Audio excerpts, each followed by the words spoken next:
आज Doubtnut app download करें। Doubtnut पर अपने सभी गणित, रसायन विज्ञान, भौतिक विज्ञान और जीव विज्ञान के डाउट्स का करो सफाया। बस प्रश्न की फोटो खींचो, एक ही प्रश्न को क्रॉप करो और तुरंत वीडियो सोल्यूशन पाओ। अभी डाउनलोड करें। हेलो फ्रेंड, इस प्रश्न में पूछा गया कि अति चालकता से आप क्या समझते हैं। अति चालक का कारण लिखते हुए इनके उपयोग भी हमें समझाना है। तो हम इसको इस प्रकार से ग्राफ की सहायता से समझ सकते हैं।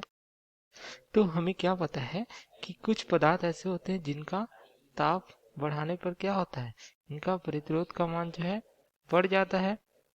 ठीक है, उसी प्रकार कुछ पदार्थ ऐसे होते हैं जिनका ताप बढ़ाने पर प्रतिरोध का मान जो है ये कम हो जाता है। ठीक है, या कुछ पदार्थ ऐसे होते हैं जो ताप घटाने पर जो है प्रतिरोध का मान जो है घट जाता है।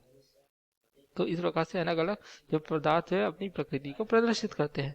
तो हम देखिए, अगर कुछ पदार्थ हैं जिनका हम जो है तापमान यदि कम कर रहे हैं इस प्रकार से, तो क्या होता है, इनका जो प्रतिरोध भी है इस प्रकार से कम होता है।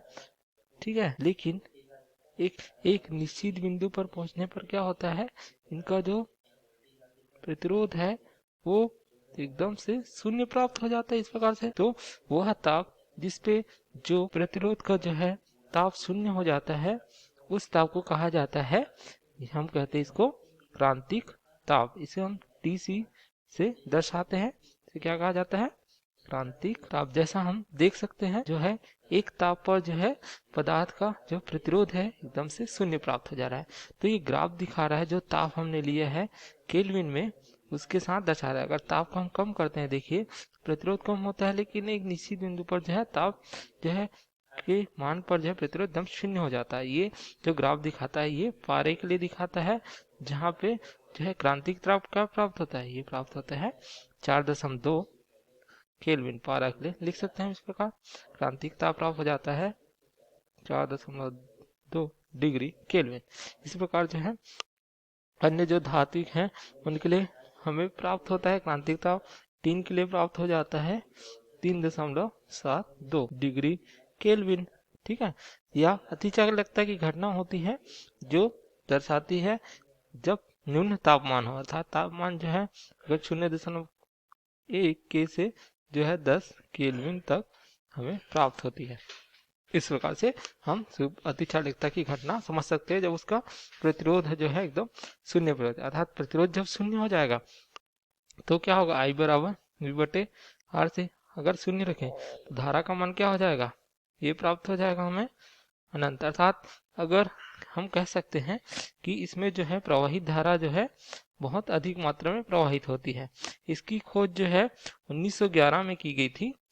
ठीक है, 1911 में किसके द्वारा की गई थी, कैमरलिंग उन्नस के द्वारा से बताया गया था। तथा अतिचालक की अवस्था में क्या होता है कि पदार्थ के अंदर चुंबकीय क्षेत्र भी क्या हो जाता है, ये भी शून्य हो जाता है, क्योंकि प्रतिरोध का मान शून्य है तो बहुत अधिक चालकता होती है, तो चुंबकीय क्षेत्र भी हमें क्या प्राप्त होता है, शून्य होता है।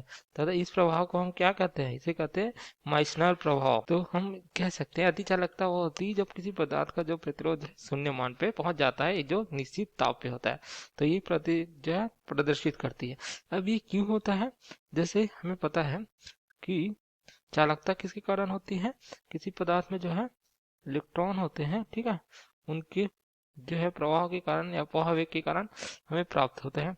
तो ये जो है आपस में जो है चालन बैंड तथा संयोजी बैंड के बीच सहसंयोजक बंध से बंधे होते हैं। तो जब इलेक्ट्रॉन जो है संयोजी बैंड से चालन बैंड में पहुंच जाते हैं तो क्या होता है, ये अपने पीछे जो है ये जो है धनावेश छोड़ देते हैं। तो उस धनावेश की पूर्ति जो है किसी दूसरे इलेक्ट्रॉन के द्वारा कर दी जाती है। तो यह प्रक्रिया जो है चलती रहती है, जिसके कारण जो है हमें बहुत अधिक मात्रा में चालकता प्राप्त होती है। तो अति चालकता जो गुण इस प्रकार से प्राप्त होता है। जो कौन कौन से पदार्थों में पाया जाता है, ये पाया जाता है तांबा, चांदी, सोना आदि में पाया जाता है अति चालकता का गुण। ठीक है, क्योंकि निरंतर इसकी चालकता जो है हमें प्राप्त होती है। तथा हमें यहाँ पूछा गया है इसका उपयोग किया जाता है उच्च चुंबकीय क्षेत्र बनाने में, अर्थात विद्युत चुंबक बनाने में किया जाता है।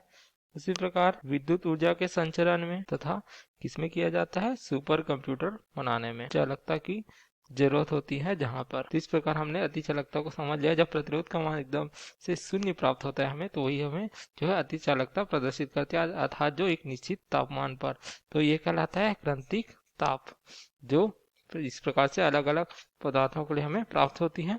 ठीक है, अर्थात प्रतिरोध का मान शून्य, अर्थात धारा जो है प्रवाहित होगी, जो है धारा के प्रवाह की दर चलते रहेगी, चाहे उसको स्रोत को हटा लिया जाता है, क्योंकि इसमें जो है धारा अगर जो है यहाँ पे हमें जो है अधिकतम प्राप्त होगी, क्योंकि प्रतिरोध R जो है शून्य है।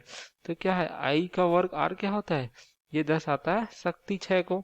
तो यहाँ पे प्रतिरोध अगर शून्य है तो शक्ति क्षय भी प्राप्त नहीं होगा। तो इस कारण जो है हम धारा को जो है प्रवाहित कर सकते हैं बहुत लंबे काल के लिए या अनंत काल के लिए।